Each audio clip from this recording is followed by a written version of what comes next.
The morning of April 7, 1945, dawned clear over the East China Sea as the colossal battleship Yamato, pride of the Imperial Japanese Navy, steamed toward Okinawa on its final desperate mission. The ship was a marvel of engineering, a 72,000-ton behemoth with a length of over 860 feet, designed to be an unstoppable force on the open seas. She was armed with 9 18.1-inch guns, the largest naval artillery ever mounted on a warship, capable of hurling 3,200-pound shells over 25 miles with devastating precision. Her armor was among the thickest ever constructed, with sections exceeding 16 inches, theoretically capable of withstanding any direct assault. Yet despite her overwhelming firepower and formidable defenses, the Yamato was steaming toward inevitable destruction. The Japanese High Command, fully aware that the situation in the Pacific had turned hopeless, had devised Operation Tengo as a final symbolic act of resistance. The Yamato, accompanied by a small escort force, was to charge headlong toward the American invasion fleet off Okinawa, disrupt their operations, and go down in a blaze of glory. The mission was suicidal by design, as the battleship would be sent to fight with only enough fuel for a one-way journey, with no hope of returning. Japanese commanders had no illusions about the ship's chances against the overwhelming power of the U.S. Navy and its carrier-based air wings. The purpose was not victory, but sacrifice, a last stand meant to inspire the remnants of Japan's fighting forces and civilians. By mid-morning, Yamato was detected by American reconnaissance planes, which immediately relayed her position to Task Force 58, the U.S. Navy's powerful carrier strike force. Vice Admiral Mark Mitcher wasted no time in launching a massive aerial assault, dispatching wave after wave of bombers and torpedo planes. The first squadrons of American aircraft arrived just after noon, swarming the Yamato and her escorts. The battleship's lookouts spotted the incoming formations, triggering a frantic scramble as anti-aircraft gunners rushed to their stations. The ship's formidable array of 150 anti-aircraft guns, including 5-inch dual-purpose cannons and rapid-firing 25mm guns, opened up with deafening intensity, filling the sky with a barrage of shells and tracer fire. The first wave of American planes focused on precision bombing, unleashing armor-piercing bombs designed to penetrate the ship's thick decks. Several bombs struck their targets, erupting into bursts of flame and sending shrapnel tearing through the superstructure. Secondary explosions rocked the ship as ammunition stores and fuel reserves ignited, but the Yamato continued forward, undeterred by the initial damage. Her gunners managed to shoot down several attackers, sending flaming wreckage spiraling into the ocean, but the American assault showed no sign of relenting. Minutes later, the second wave of attackers bore down, this time focusing on a coordinated torpedo strike. American tacticians had learned valuable lessons from previous battles against Japanese warships, and they understood that the Yamato's vast size and armor made her nearly impervious to bombs alone. To send her to the ocean floor, they would have to strike below the waterline, overwhelming her ability to stay afloat. Avenger torpedo bombers lined up their approach from multiple directions, carefully targeting the ship's unarmored underbelly. The first torpedoes struck her port side, sending towering plumes of water skyward. The impact sent violent tremors through the vessel, knocking crew members off their feet and causing immediate flooding in the lower compartments. Damage control teams worked frantically to seal bulkheads and counteract the incoming water, but the ship's design, optimized for gunnery battles rather than torpedo defense, left her vulnerable to precisely this kind of attack. The third and fourth waves followed in rapid succession, pressing the attack relentlessly. More torpedoes found their mark, and with each new impact, the battleship's list grew worse. The once mighty warship, a titan of steel and firepower, was now struggling to maintain her balance. The American bombers and fighters showed no mercy, continuing to hammer the vessel with bombs that tore apart her superstructure, turning gun emplacements into twisted ruins and leaving the deck awash with flames. Inside, hundreds of Japanese sailors were either dead or wounded, caught in the infernos consuming the ship's interior. The relentless assault left the Yamato critically wounded, her speed reduced, her guns faltering, and her decks slick with blood and oil. The once proud ship, the embodiment of Japanese naval ambition, was slowly but surely succumbing to the overwhelming force of modern aerial warfare. At approximately 2:20 p.m., after sustaining at least 10 torpedo hits and numerous bomb strikes, the Yamato reached her breaking point.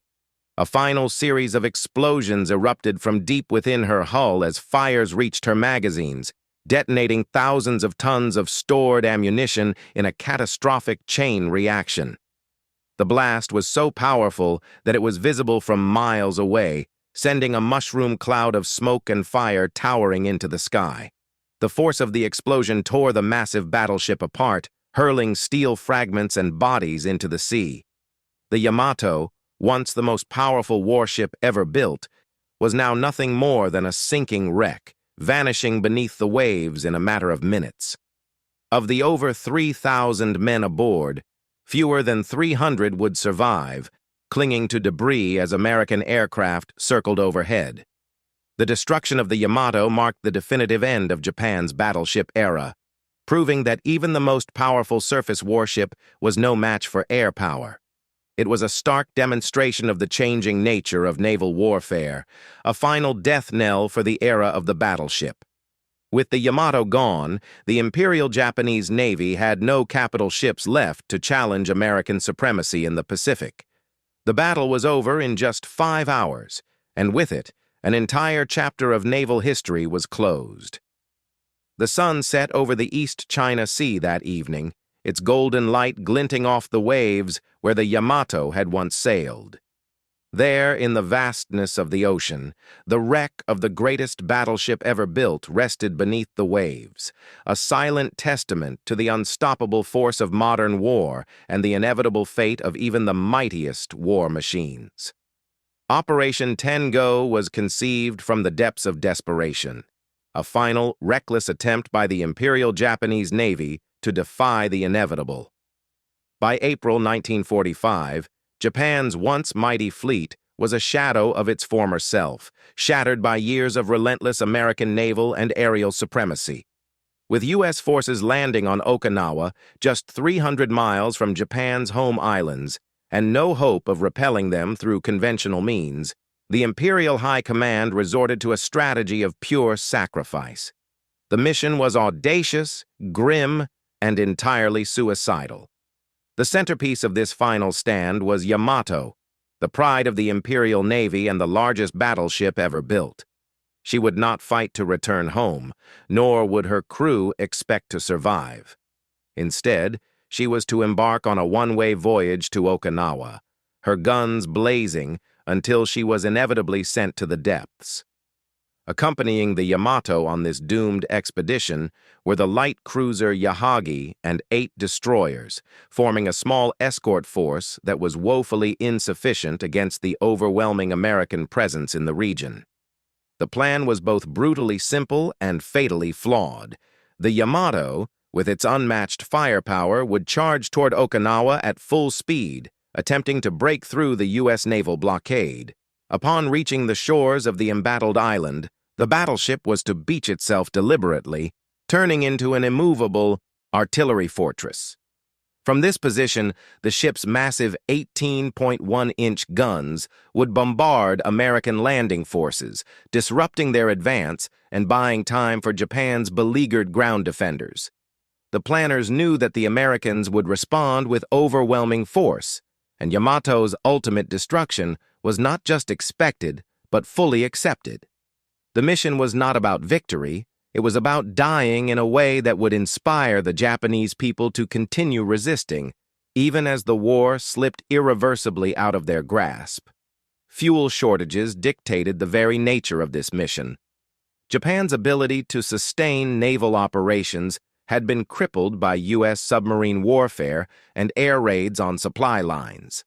The High Command allocated only enough fuel for a one-way trip.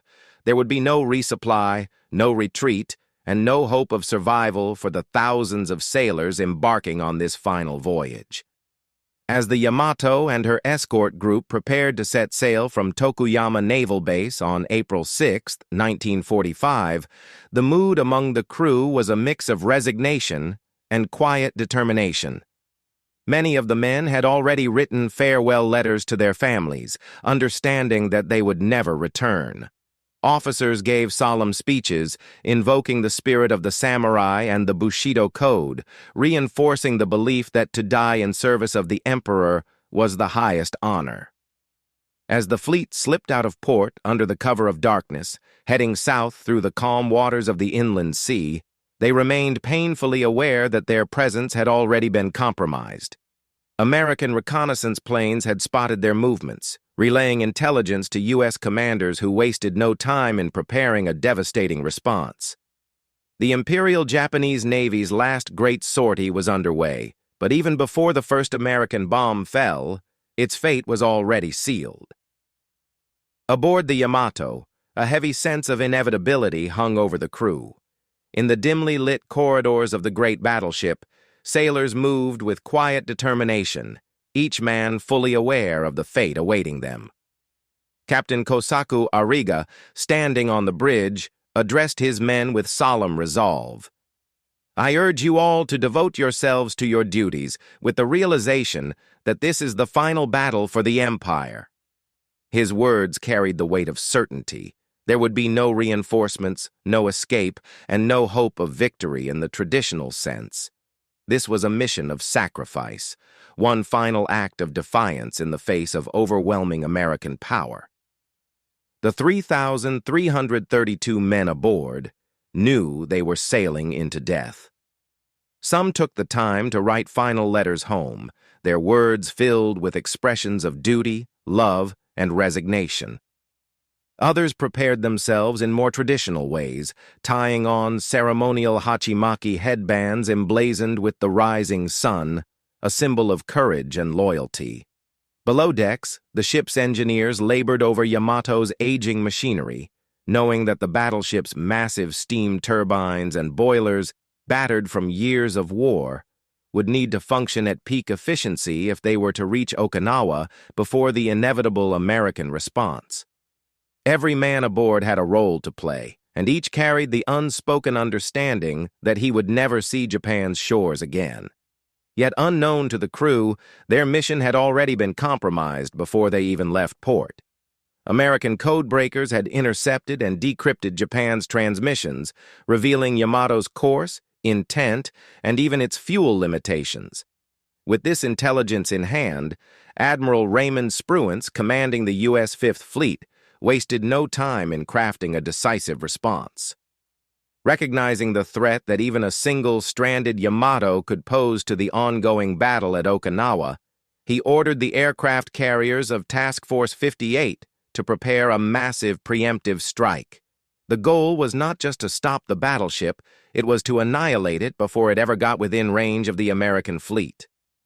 At precisely 10 a.m. on April 7, 1945, the skies above the Western Pacific roared to life as the first wave of American warplanes lifted off from the decks of carriers like USS Essex, Bunker Hill, and Yorktown. In the vanguard were dozens of Hellcat fighters tasked with eliminating any remaining Japanese air cover. Close behind them came Helldiver dive bombers, each carrying a payload designed to punch through the thick armor of battleships. Finally, Avenger torpedo bombers followed in formation, their lethal cargo of torpedoes poised to strike the Yamato's vulnerable flanks. The scale of the attack was staggering. In total, the Americans would launch nearly 400 aircraft against Yamato and her escort fleet that day, more warplanes than Japan had left in its entire remaining carrier air force. The Japanese were sailing toward their own destruction, and they didn't even know it yet. At 12:30 p.m., the tense silence aboard Yamato shattered as lookouts on the towering bridge shouted out the alarm, enemy aircraft approaching from the southeast. Small black dots, On the horizon rapidly grew into swarming squadrons of American warplanes, their wings glinting in the afternoon sun. Within moments, the battleship's crew scrambled to their battle stations, bracing for the onslaught. Gunners swung the enormous Type 94 anti-aircraft batteries skyward, while smaller 25mm autocannons rattled to life, spewing thousands of rounds per minute into the sky. The air above the battleship filled with thick black puffs of flak as gunners desperately tried to create a wall of shrapnel to disrupt the incoming waves of attackers. The first American dive bombers plunged through the barrage, their engines howling as they descended at near vertical angles. Hell divers peeled off from their formations, their bomb bays yawning open as they released their deadly payloads. 1,000-pound bombs struck with pinpoint accuracy, slamming into Yamato's forward superstructure. The impact sent a massive fireball roaring into the sky, the explosion shaking the entire vessel from bow to stern. Debris and flaming metal rained down onto the deck as crew members were thrown violently from their positions. Another bomb found its mark near the main mast, penetrating deep into the battleship's thick armor before detonating with devastating force inside the hull. A thunderous explosion reverberated through the ship, sending shockwaves through bulkheads and compartments. Below deck, engineers and damage control crews rushed to contain the growing fires, but they were already fighting a losing battle. Smoke billowed from the impact points, curling into the sky as the American warplanes wheeled around for another strike. The air raid had only just begun, and Yamato was already bleeding. Then came the Avengers, skimming just 50 feet above the dark, churning waves, their bomb bay doors yawning open to unleash destruction. The Mark 13 torpedoes, deadly steel fish designed to break the backs of capital ships, plunged into the sea with barely a splash, their propellers carving white trails toward their target. Aboard Yamato, officers on the bridge barked frantic orders. Captain Kosaku Ariga, gripping the edge of the command console, ordered an emergency turn to port in a desperate bid to evade. The great ship, nearly 900 feet long and displacing 72,000 tons, groaned as her rudders swung over. But even at full helm, she was sluggish, her immense bulk resisting the quick maneuvers needed to dodge the incoming torpedoes. At 1:30 p.m., 3 torpedoes found their mark, slamming into the Yamato's port side in rapid succession. A thunderous explosion rippled through the ship as walls of seawater burst into the lower compartments. In the engine room, men were hurled from their stations as the shockwave rolled through the ship's steel belly. Bulkheads buckled, decks warped, and a monstrous plume of seawater shot skyward, briefly obscuring the battleship in a cloud of mist and debris. Within moments, Yamato took on a dangerous 10-degree list to port. Damage control teams, battle-hardened and trained for catastrophe, raced into action. Below decks, men in soaked uniforms worked feverishly to counter-flood starboard compartments, pumping thousands of gallons of seawater into the ship's opposite side to balance the weight. The list was corrected slightly, but the measure came at a terrible cost.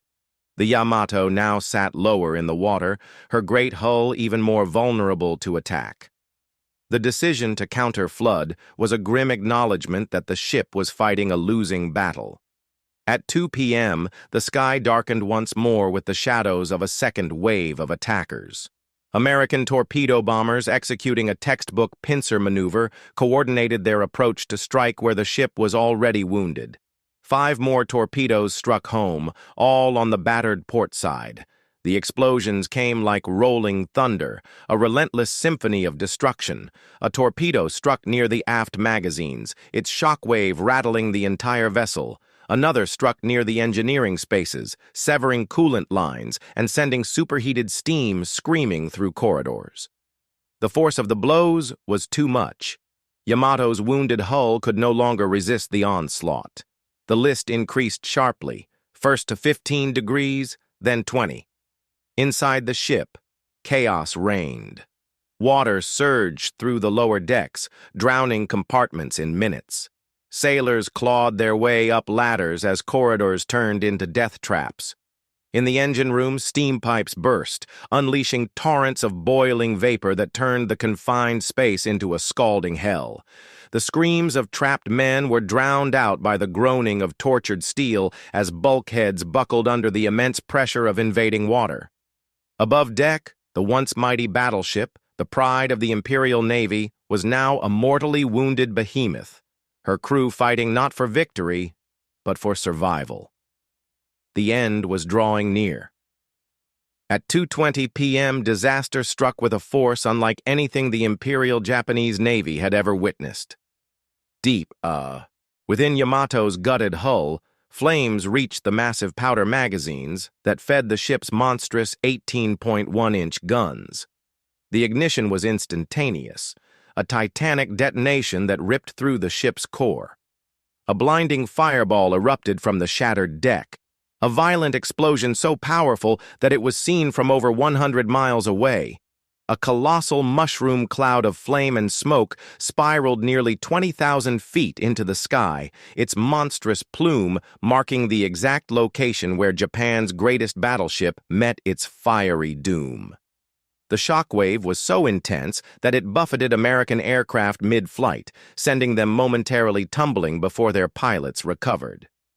On the distant Japanese destroyers, struggling to evade the relentless American attack, the explosion felt like an earthquake, a deep, concussive force that rattled their hulls and sent terrified sailors to their knees.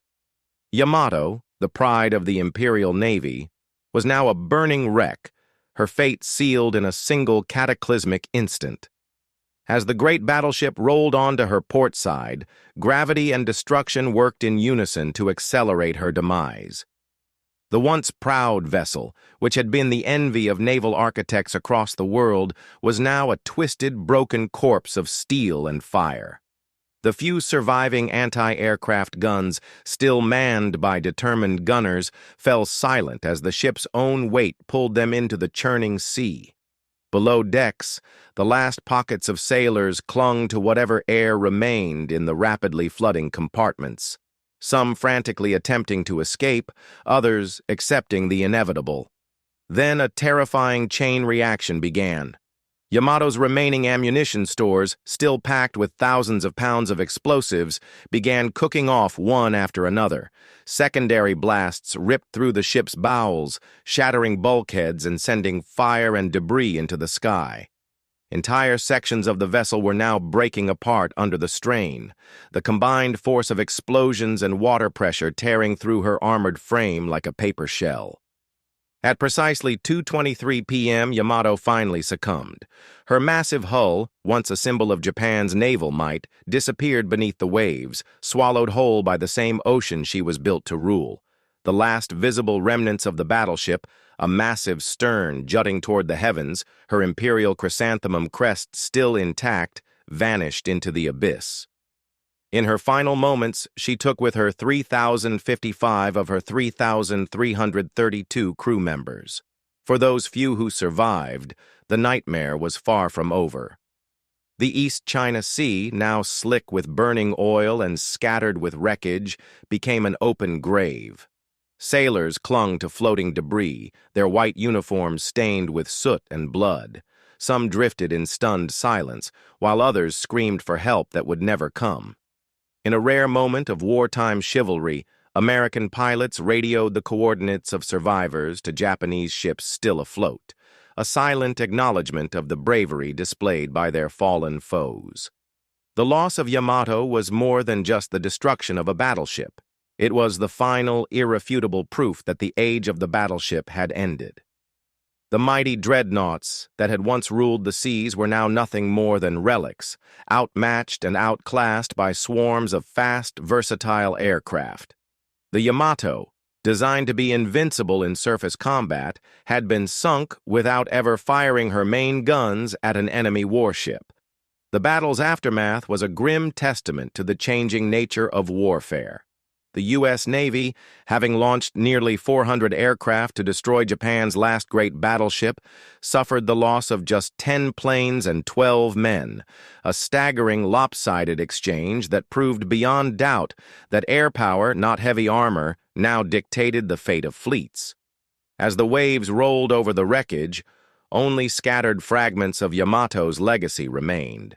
The Imperial Navy, once feared across the Pacific, had been shattered beyond repair. The battleship era, which had defined global naval strategy for centuries, had ended in a single afternoon. And in its place, a new reality had emerged, one in which steel giants no longer determined the course of history, but the men who commanded the skies above them. The psychological toll of the Yamato's loss on Japan was nothing short of catastrophic. As the flagship of the Imperial Japanese Navy, the battleship represented the pinnacle of Japan's naval might and a symbol of national pride. The very name Yamato, meaning great harmony, had come to symbolize Japan's imperial aspirations, embodying the power, tradition, and strength of the nation itself. Her sinking signified more than the loss of a ship. It was the death knell of an entire era in military history. The battleship had been conceived in the pre-war years as an answer to Western naval dominance, a vessel that could intimidate and overpower enemy fleets. Built to dominate the seas, Yamato was, in the eyes of the Japanese, an indomitable force, a floating fortress that could withstand anything the Allies could throw at it. And yet, just a few years later, it was sunk by the very air forces it had been designed to outmatch. This was a bitter pill for the Japanese people to swallow. The Yamato was not just a piece of military hardware. She was a cultural icon. Her loss, coupled with the ongoing devastation of Japan's military forces, marked a point of no return. Within the Japanese Naval Command, there was little debate about the future of the war after the defeat at Okinawa and the destruction of the Yamato. The battleship's final mission, Operation Ten-Go, had been intended as a desperate attempt to salvage some semblance of honor, but its failure was symbolic of the futility of Japan's military resistance. Many military historians and strategists suggest that the defeat of the Yamato played a crucial role in bringing an end to the war, helping even the most hardened militarists in Japan realize that further resistance would lead to complete annihilation. For those left alive in the wake of the battle, the loss of the Yamato could not be ignored or easily replaced. The Navy's greatest weapon had been reduced to a burning wreck in the span of a few short hours. A clear demonstration that the world had changed in ways Japan had failed to anticipate. The battleship's fate did not end with her sinking, however. Her wreckage was not found for nearly 40 years. In 1985, a joint Japanese-American expedition located the remains of the Yamato about 1,200 feet beneath the East China Sea. The wreckage lay broken into two main pieces, scattered across the ocean floor, a testament to the final destructive force that ended her existence. The sight of the wreckage was a grim reminder of the fate that befell Japan's once mighty navy.